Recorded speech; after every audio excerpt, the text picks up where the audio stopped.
Hola, Ashley, ja t'has llegit el llibre que vas agafar de la biblioteca? Sí, ja m'ho he llegit, és molt divertit. Ah, sí? Jo també m'ho vull llegir. De què tracta?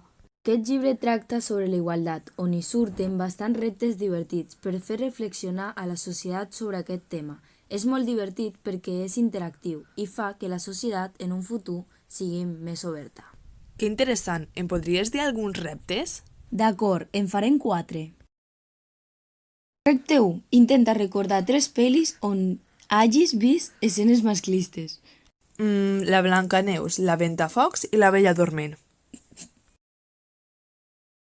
Repte 2. Envia'm una foto i descriu com ha de ser una dona perfecta. Una dona, per a que sigui perfecta, no ho ha de ser per l'exterior, sinó per l'interior, que sigui amable, sincera.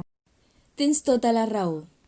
Pels últims dos reptes no els podem fer soles, necessitem la vostra ajuda. Repte 3. En aquest repte heu d'enganxar una qualitat vostra, posant-la a un mirall, segons si és positiva o negativa.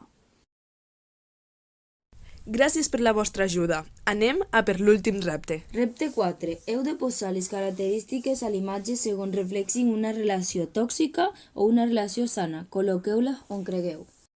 Ja hem acabat. Gràcies per la vostra participació. Elena, demà et porto el llibre. Espero que el disfrutis. És clar que ho faré. Fins demà.